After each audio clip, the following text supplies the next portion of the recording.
नमस्कार दोस्तों, my channel movies BL में आपका स्वागत है। आज मैं आपके साथ एक ऐसी फिल्म की कहानी साझा करने जा रहा हूं जो बेहद मधुर, संवेदनशील और दिल को छू लेने वाली है। ये कहानी है दो लोगों की जिनके बीच उम्र का फासला है, समाज के बंधन है, लेकिन जिनका प्यार इन सब से ऊपर उठकर एक दूसरे की आत्मा को छूता है। ये फिल्म है 2018 में रिलीज हुई जापानी blu ray film the flower blooms.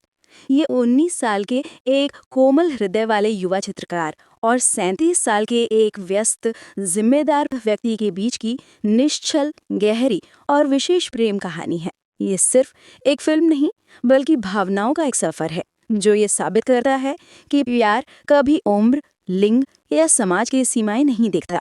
जब दो हृदय एक दूसरे को समझने लगते हैं तो बस भी कुछ भी मायने नहीं रखता। मैं आपको इस खूबसूरत कहानी के हर पल, हर भावना के साथ विस्तार से परिचित कराने की कोशिश करूंगा। मैं पूरी कोशिश करूंगा कि आप इसकी गहराई, इसके संवादों और इसकी खामोश अभिव्यक्तियों को महसूस कर सके। तो चलिए, बिना देरी किए इस अनोखे प्रेम के सफर पर चलते हैं। एक शांत घर, सुबह का समय।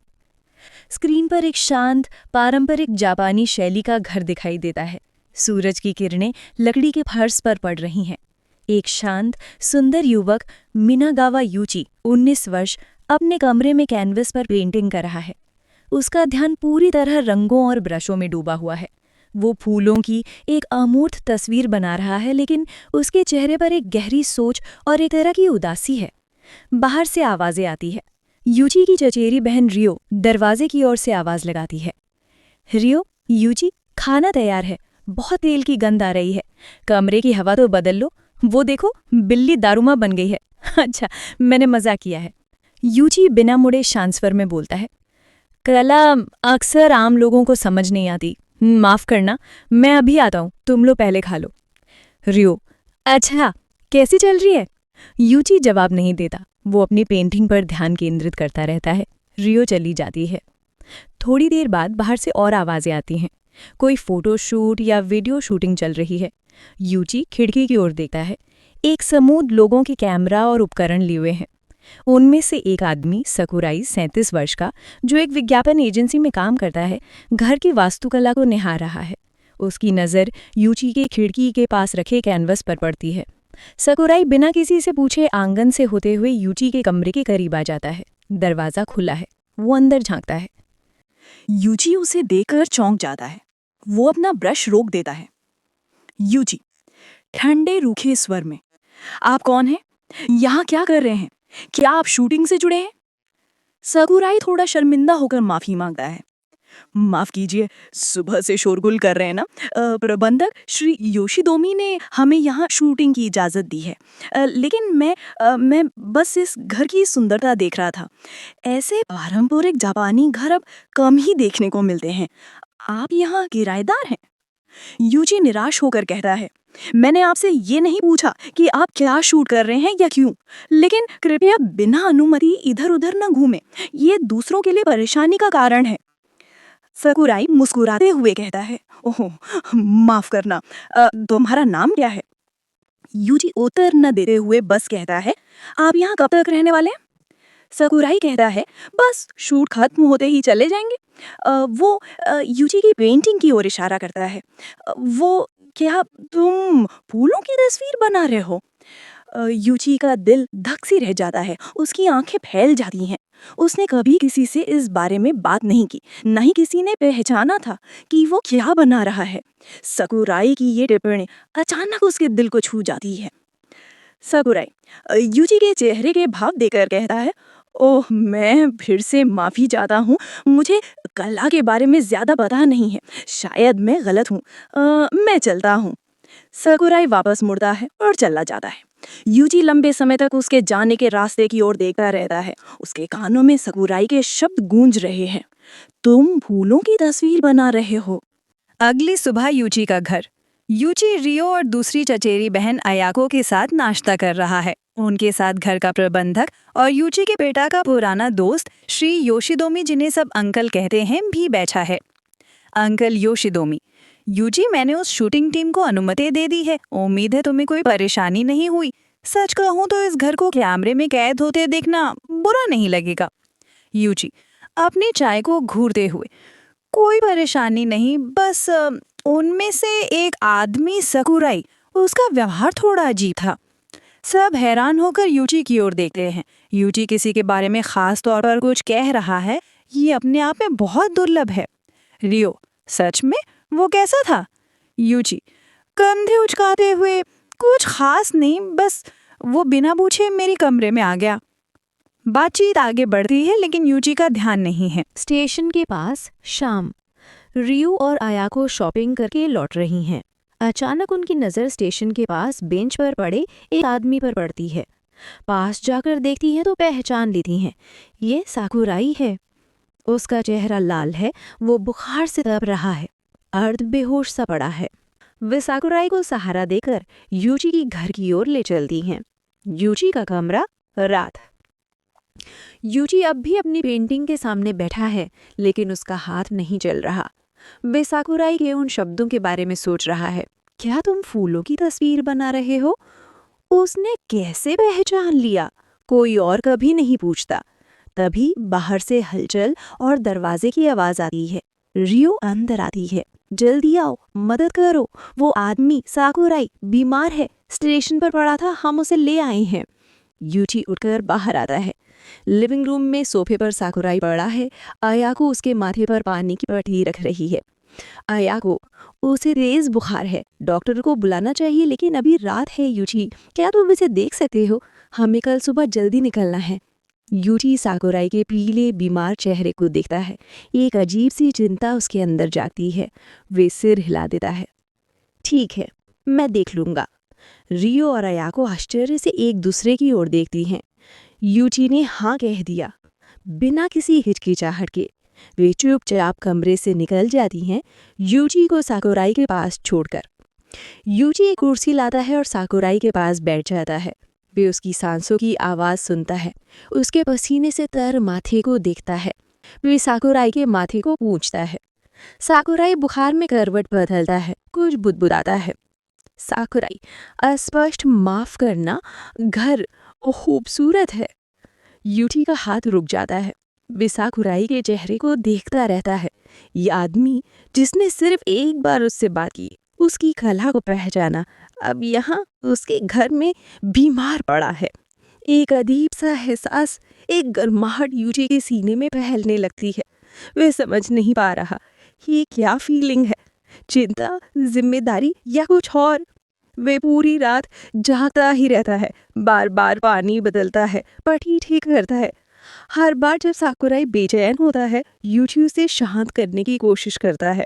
उसके होठों से निकले शब्द बुखार की उलझन में भी यूची के कानों में गूंजते रहते हैं। सुबह का सूरज। सुबह की पहली किरण कमरे में घुसती है। बुखार उतर गया है। वो अपनी आसपास के अपरिचित माहौल को देखकर भौंचक्का रह जाता है। फिर उसकी नज़र यूची पर पड़ती है, जो फिर से कैनवस के सामने है, लेकिन उसकी आंखें बंद है, वो ऊँघ रहा है। साकुराई मुस्कुराता है, यूची की पेंटिंग देखता है, फिर वो यूची से बात करने लगता है, शायद बहुत ज़्यादा बात करने लगता है। साकुराई धीरे से, तुम्हारी पेंटिंग वाकई बहुत खूबसूरत है। रंग भावनाओं की तरह लगते हैं। मैं तो बस एक साधारण सैलरीमैन हूँ, इन चीज़ों को नहीं समझता। लेकिन यूची रूखे स्वर में, आप बहुत बात करते हैं, इतनी बात करने से लोग थक जाते हैं, और आप ठीक लग रहे हैं, आप जा सकते हैं। साकुराई हंस देता है, शर्मिंदा नहीं होता। साकुराई तुम सही कह रहे हो, माफ़ करना, और कल रात के लिए बहुत बहुत शुक्रिया। तुमने मेरी देखभाल की, मैं तुम्हारा ऋणी हूँ। यहाँ आप खड़े हैं, वहाँ मैंने फूल के बीज बोए थे। साकुराई चौंकर, क्या? अरे मैंने कुचल तो नहीं दिए? वो एकदम चौंकर एक तरफ कूद जाता है और घुटने टेकर फर्श को देखने लगता है जहाँ कुछ भी नहीं है। वो हाथों से हवा में मिट्टी को सहलाने लगता है, मानो किसी नाजुक पौधे को बचा रहा हो। ये देखकर यूची के होंठों पर एक मामूली सी मुस्कान खिंच जाती है, बहुत हल्की, लेकिन है। उसकी आंखें पूरी चमक उठती हैं। साकुराई उस मुस्कान को देखता है और वो जम जाता है। उसका दिल धक से करता है। यूची का चेहरा, जो हमेशा गंभीर और भावशून्य रहता था, अचानक एक कोमल सुंदर रोशनी से भर गया है। वो मुस्कान बहुत खूबसूरत है। यूची मुस्कुराहट गायब करके, क्या हुआ, क्यों दिख रहे हो? साकुराई, खुद को संभालते हुए, कुछ नहीं, बस माफ़ करना, मैं चलता हूँ, फिर से शुक्रिया। सकुराई जल्दी जल्दी निकल जाता है, अपने दिल की धड़कनों को शांत करने की कोशिश करता हुआ। दरवाजे के पीछे से रियो और अयाको ये सब देख रही थी। उनकी आंखें आश्चर्य से फैली हुई हैं। रियो फुसफुसाते हुए, क्या तुमने देखा? यूजी हंसा। सकुराई का ऑफिस। सकुराई अपने डेस्क पर बैठा है, लेकिन उसका दिमाग कहीं और है। वो यूजी की मुस्कान के बारे में सोच रहा है। उसकी एक सहकर्मी एक युवा मॉडल की फोटो लेकर आती है जो एक नई विज्ञापन अभियान के लिए ऑडिशन दे रहा है। सहकर्मी, सकुराई-सान, देखो इस लड़के की तस्वीर, ये उस घर के मालिक का बेटा है जहाँ तुमने शूटिंग की थी। कहते हैं वो भी अपने पिता की तरह शानदार पेंटिंग करता है। सकुराई तस्वीर को देखता है, वो यूजी ही है, लेकिन एक पुरानी गंभीर तस्वीर उसकी मुस्कान नहीं है। सकुराई अपने आप से, वो हंसता है तो और भी खूबसूरत लगता है। सहकर्मी, क्या कहा? सकुराई, कुछ नहीं, ये लड़का, इसके बारे में क्या पता है? यूची अपने पिता के पुराने स्टूडियो में बैठा है। चारों तरफ उसके पिता मिनागावा योसुके की शानदार पेंटिंग्स लटकी हुई हैं। यूची एक खाली कैनवस के सामने है। वो अपने पिता की एक देख रहा है, एक प्रसिद्ध, जीवंत, हंसमुख आदमी जिसके चारों तरफ हमेशा लोग रहते थे। मैंने बचपन से अपने पिता को देखा। वो राजा की तरह थे। हर कोई उनसे प्यार करता था, उनका सम्मान करता था। मैंने उन्हें कभी अकेले नहीं देखा। हर समय लोगों से घिरे रहते। मैं उन जैसा नहीं हूँ। अचानक अंकल योशिदोमी कमरे में आते हैं।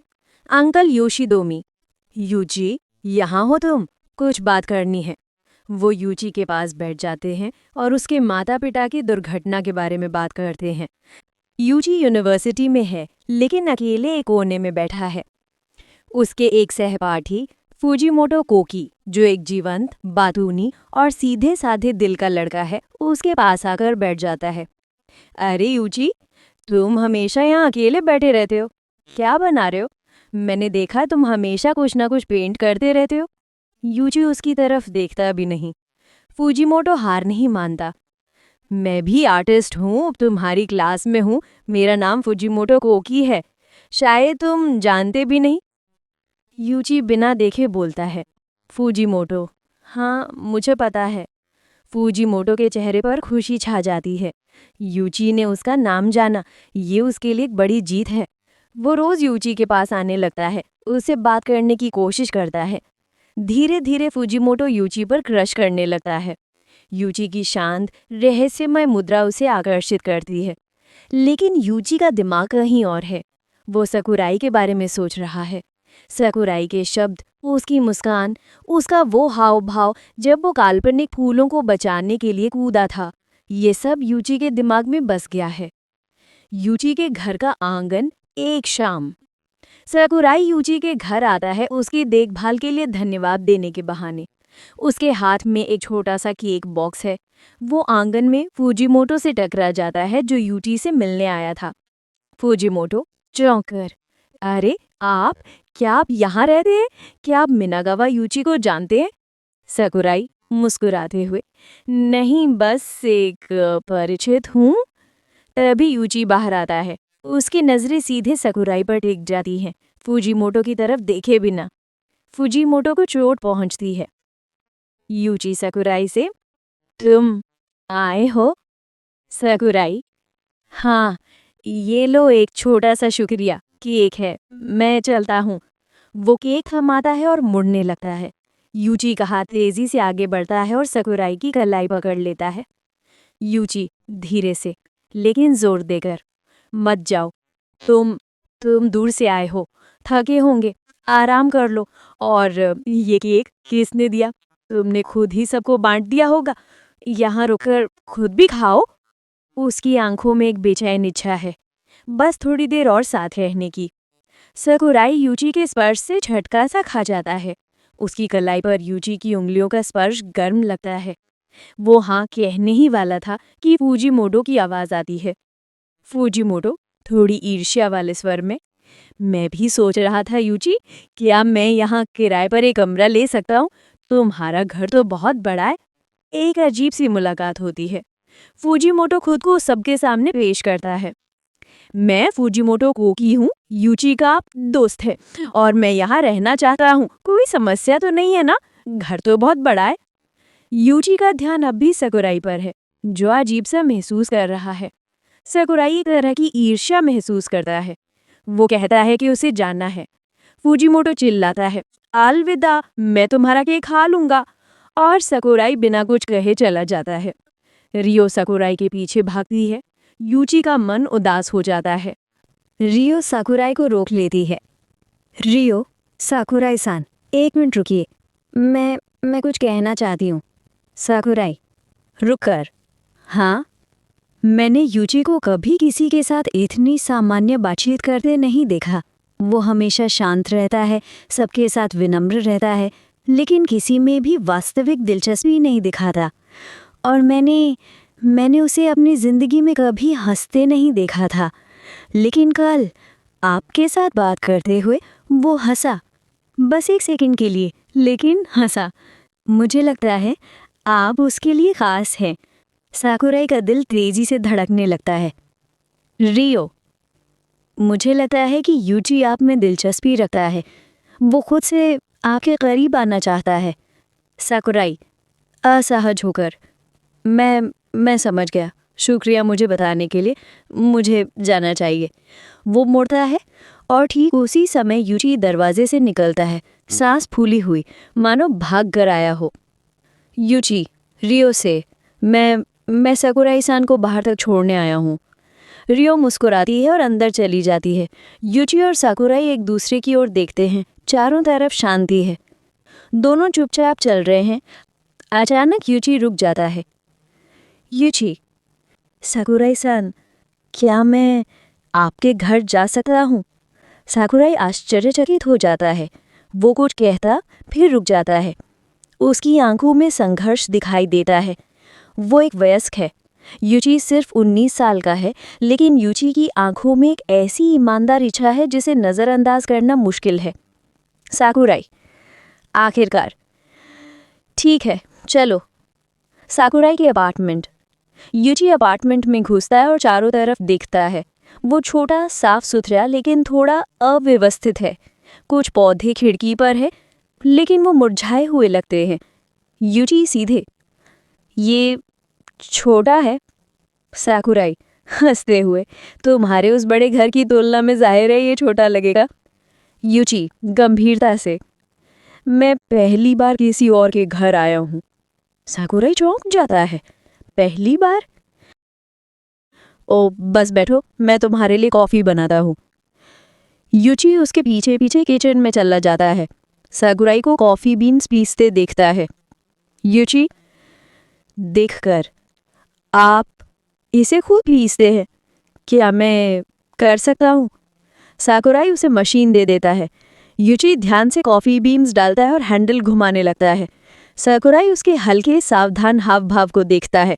एक शांत गर्म मुस्कान उसके चेहरे पर आ जाती है। ये लम्हा बहुत घरेलू लगता है, बहुत सहज।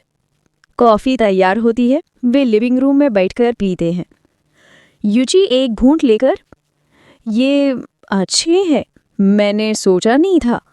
साकुराई मुस्कुराते हुए, और मैंने सोचा नहीं था कि तुम्हें पसंद आएंगे। एक पल की चुप्पी के बाद यूची पूछता है, साकुराई-सान, काम खत्म होने के बाद आप क्या करते हैं? साकुराई अपनी दिनचर्या के बारे में बताता है। टीवी देखना, बियर पीना, सोना। फिर वो पूछता है, तुम क्यों पूछ रहे हो? मेरे बारे में जानना चाहते हो? यूची सीधे आंखों में देखकर, हाँ, मैं आपके बारे में और जानना चाहता हूँ। उसकी ईमानदारी साकुराई का दिल को छू जाती है। वो थोड़ा झेंप जाता है। बातचीत आगे बढ़ती है। समय बीता जाता है। देखते देखते रात होने लगती है। साकुराई उठते हुए, अब तुम्हें जाना चाहिए, मैं तुम्हें छोड़ने चलता हूँ। यूची जल्दी से, नहीं, मैं और रुकना चाहता हूँ, आपके साथ और समय बिताना चाहता हूँ। ये कहते हुए यूची का स्वर बच्चों जैसा जिद भरा लगता है। साकुराई हंस पड़ता है। ठीक है, लेकिन फिर तुम्हें अपने घर वालों को बता दो। वे फिर से बैठ जाते हैं। यूची बताता है कि फूजीमोटो किराए के कमरे के लिए पूछ रहा था। साकुराई के चेहरे पर एक झलक दौड़ जाती है जिसे यूची पकड़ लेता है। साकुराई एक नए विज्ञापन कैंपेन के ऑडिशन में है। 2 युवा मॉडल्स हैं, एक 19 साल का, दूसरा 17 साल का। वे एक दूसरे के साथ खेल रहे हैं, हंस रहे हैं। सकुराई उन्हें देखता रहता है, लेकिन उसकी नजरें उस 19 साल के लड़के पर टिकी हैं। उसकी उम्र यूची जितनी ही है। उसकी सहकर्मी उसके पास आती है। कैसे लगे? एक 19 का है, दूसरा 17 का।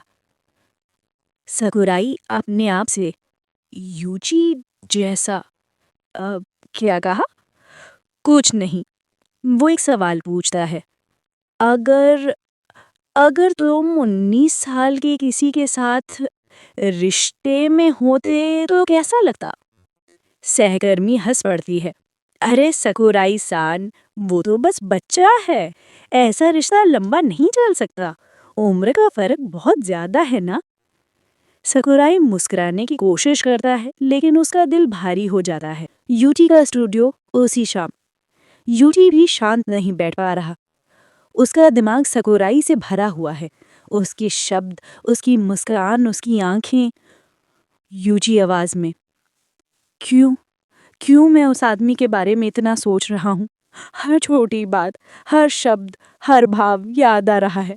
ऐसा पहले कभी किसी के साथ नहीं हुआ। वो बाहर निकलता है। एक अजीब सी बेचैनी उसके अंदर घर कर गई है। एक रेस्टोरेंट, रात। सकुराई की यूची की चचेरी बहन अयाको से मुलाकात होती है। अयाको ने उसे बुलाया था। सकुराई सान, मैं जानती हूँ ये अचानक है, लेकिन मैं आपसे यूची के बारे में बात करना चाहती थी। सकुराई चिंतित, क्या हुआ? क्या वो ठीक है? हाँ हाँ ठीक है। बस आप जानते हैं, यूची के माता पिता मिनागावा योसुके, जो प्रसिद्ध पेंटर थे, और उनकी पत्नी एक दुर्घटना में चले गए थे जब यूची बहुत छोटा था। उसके बाद से वो बहुत बदल गया, सबसे दूर, अपनी दुनिया में खोया हुआ। वो यूची के बचपन के बारे में बताती है, कैसे सब उसकी चिंता करते हैं, कैसे वो कभी हंसता नहीं, कभी किसी से जुड़ाव नहीं दिखाता। अयाको, लेकिन कुछ दिनों में, आपके आने के बाद, वो थोड़ा बदला है। उसने हंसा, किसी के बारे में पूछा। सकुराई सान, क्या आप कृपया कभी कभार उससे मिलते रहेंगे? वो आपके साथ शायद खुल पाए। सकुराई का गला सूख जाता है। वो जवाब नहीं दे पाता। आया को जाने से पहले जानबूझकर अपना आईडी कार्ड छोड़ जाती है, ताकि सकुराई को उसे लौटाना पड़े। एक नया रिश्ता। अगले कुछ दिनों में यूची और सकुराई के बीच एक नाजुक, खूबसूरत रिश्ता फलने फूलने लगता है। वे छुप छुप कर मिलते हैं, क्योंकि यूची को डर है कि उसके परिवार वाले क्या सोचेंगे, और सकुराई को डर है उम्र के फर्क और समाज की नज़रों का। वे सकुराई के अपार्टमेंट में मिलते हैं। यूची के घर के आंगन में रात को बैठकर बातें करते हैं। यूची सकुराई को अपनी पेंटिंग दिखाता है। सकुराई यूची को अपनी ज़िंदगी के बारे में बताता है, उसकी नौकरी की टेंशन, उसकी अकेली ज़िंदगी। एक दिन आंगन में फूजीमोटो उन्हें तब देख लेता है जब वे एक दूसरे के हाथ पकड़े बैठे हैं। फूजीमोटो का चेहरा उधर जाता है। वो चुपचाप चला जाता है। लेकिन सकुराई के मन में हमेशा एक डर सा बना रहता है। वो जानता है कि ये रिश्ता आसान नहीं है। और फिर एक दिन उसकी कंपनी से खबर आती है। सकुराई के बॉस उसे बुलाते हैं। बॉस, सकुराई, तुम्हारी तारीफ की गई है। ओसाका ब्रांच में एक बड़ी प्रोजेक्ट लीड की ज़रूरत है, तो मैं वहाँ ट्रांसफ़र किया जा रहा है अगले महीने से। ये तुम्हारे करियर के लिए बहुत अच्छा मौका है। सकुराई का दिल धक से रह जाता है। ओसाका? वो तो बहुत दूर है। सकुराई धीरे से, कितने समय के लिए? बॉस, प्रोजेक्ट की अवधि 3 साल है, शायद और भी लंबा हो सकता है। 3 साल? सकुराई के मन में एक तूफान उठ खड़ा होता है। यूची का चेहरा उसकी आंखों के सामने आ जाता है। यूची आंगन में उन बीजों को पानी दे रहा है जो उसने सकुराई के साथ बोए थे। अभी तक कोई अंकुर नहीं निकला है। वो उदास दिख रहा है। सकुराई कई दिनों से नहीं आया है, फोन भी नहीं किया। फूजीमोटो अचानक आ जाता है। यूची, तुम यूनिवर्सिटी क्यों नहीं आ रहे? असाइनमेंट जमा करने का समय हो रहा है। यूची बिना देखे, मुझे अभी नहीं आना है। यूची, क्या बात है? क्या सकुराई सान के साथ कुछ हुआ है? मैंने सुना है वो ट्रांसफर हो रहे हैं। ओसाका? यूची का सिर तेजी से घूम जाता है। उसकी आंखें फैली हुई हैं। क्या कहा तुमने? हाँ, मैंने उनकी कंपनी में एक मॉडलिंग असाइनमेंट किया था, वहां सुना। वो जल्दी चले जाएंगे। यूची का सारा शरीर सुन्न हो जाता है। उसे सांस लेने में तकलीफ होने लगती है। चले जाएंगे बिना कुछ बताए? फुजीमोटो थोड़ा दुखी स्वर में। और उस कमरे के बारे में, क्या मैं यहाँ रह सकता हूँ? यूची गुस्से में बिना सोचे, मुझे परवाह नहीं, जो चाहे करो। यूची ने अपनी पेंटिंग को फाड़ डाला है। रंगों के टुकड़े चारों तरफ बिखरे पड़े हैं। वो फर्श पर बैठा है, सिर घुटनों में छिपाए हुए। उसकी पीठ हिल रही है। वो रो रहा है, चुपचाप, बिना आवाज के, लेकिन गहराई से। उसे एहसास होता है कि वो सकुराई से कितना प्यार करने लगा है, और ये डर कि सकुराई उसे छोड़कर चला जाएगा उसे तोड़ देता है। सकुराई उसका चेहरा थका हुआ, दुखी है। उसने यूची से बात करने की कई बार कोशिश की, लेकिन हर बार वो रुक गया। वो कैसे कहे, मुझे तुम्हें छोड़कर जाना है? उसका फोन बजता है। रियो का मैसेज है। सकुराई सान, यूची को आपका नंबर चाहिए। वो आपसे बात करना चाहता है। मैंने उसे दे दिया है, कृपया उसे फोन करें। सकुराई की आंखों में आंसू आ जाते हैं। वो यूची का नंबर डायल करता है। यूची फोन पर भर रही आवाज में, हेलो सकुराई। यूची, ये मैं हूं, सकुराई। यूची तुरंत, मैं तुमसे मिलना चाहता हूं, अभी, कृपया। यूची आता है। उसकी आंखें सूजी हुई है, लेकिन वो संयमित है। यूची सीधे, तुम जा रहे हो ओसाका? सकुराई सिर हिलाता है, शब्द नहीं निकल पा रहे। यूची, तुमने मुझे क्यों नहीं बताया? क्या मैं तुम्हारे लिए इतना भी महत्वपूर्ण नहीं हूँ? सकुराई तेजी से, नहीं, ऐसा बिल्कुल नहीं है। यूची, तुम बहुत महत्वपूर्ण हो, लेकिन ये मेरे करियर का मौका है। मैं 3 साल के लिए जा रहा हूँ, हमेशा के लिए नहीं। यूची, 3 साल? तुम सोचते हो मैं इंतजार कर पाऊंगा, या तुम चाहती ही नहीं कि मैं इंतजार करूं? सकुराई चुप रहता है। ये सच है। वो डरता है कि ये रिश्ता 3 साल तक टिक नहीं पाएगा। डरता है कि वो यूची के भविष्य में बाधा बन जाएगा। सकुराई कड़वे स्वर में, यूची, तुम सिर्फ 19 साल के हो। तुम्हारी पूरी जिंदगी तुम्हारे सामने है। मैं 37 का हूँ। हमारे बीच उम्र का इतना फर्क है, और तुम एक लड़के हो। अगर तुम एक लड़की होती तो शायद मैं तुमसे शादी करने की बात सोचता, तो मैं अपने साथ ले जाता, लेकिन ऐसा नहीं है। यूची आवाज कांपते हुए गुस्से से, क्या मतलब है ऐसा नहीं है? प्यार तो प्यार होता है। तुमने कहा कि तुम मुझे प्यार करते हो, क्या वो झूठ था? सकुराई यूची को कसकर गले लगाते हुए, नहीं, झूठ नहीं था। मैं तुमसे प्यार करता हूँ यूची। बस मैं डर रहा हूँ कि मैं तुम्हें दुख दूंगा। डर रहा हूँ कि ये रिश्ता तुम्हारे लिए भारी पड़ जाएगा। यूची सकुराई की बाहों में फूट फूट के रोने लगता है। सारा गुस्सा, दर्द, डर सब बह निकलता है। यूची रोते हुए, मैंने कभी किसी से ऐसा प्यार नहीं किया। तुम्हारे अलावा, तुम्हारे बिना मैं नहीं जानता मैं क्या करूंगा। सकुराई भी रो पड़ता है। वो फर्श पर बैठ जाते हैं, एक दूसरे को थामे हुए, अपने दर्द और प्यार का इजहार करते हैं। आखिरकार जब आंसू थमते हैं तो एक शांति छा जाती है। क्या हम कोशिश कर सकते हैं, दूर रहकर भी? मैं इंतजार कर सकता हूँ, अगर तुम वादा करो कि तुम लौटोगे। सकुराई यूची की आंखों में देखता है। वहाँ एक दृढ़ निश्चय है, एक प्यार जो उम्र से बड़ा है।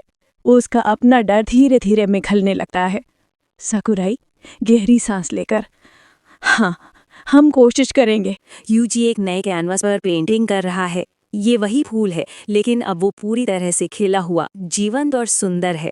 रंग चमकदार है। ये उसकी अब तक की सबसे अच्छी पेंटिंग है। डज द फ्लावर ब्लूम सिर्फ एक मूवी नहीं है, ये एक ऐसी कहानी है जो प्यार, विश्वास, बलिदान की गहरी समझ पेश करती है। अगर आपने अभी तक इसे नहीं देखा है तो ज़रूर देखिए, क्योंकि ये एक यादगार अनुभव है। तो दोस्तों, ये थी डज द फ्लावर ब्लूम की पूरी कहानी। उम्मीद है आपको ये वीडियो पसंद आया होगा। अगले वीडियो तक के लिए टेक केयर और बाय बाय। नमस्कार।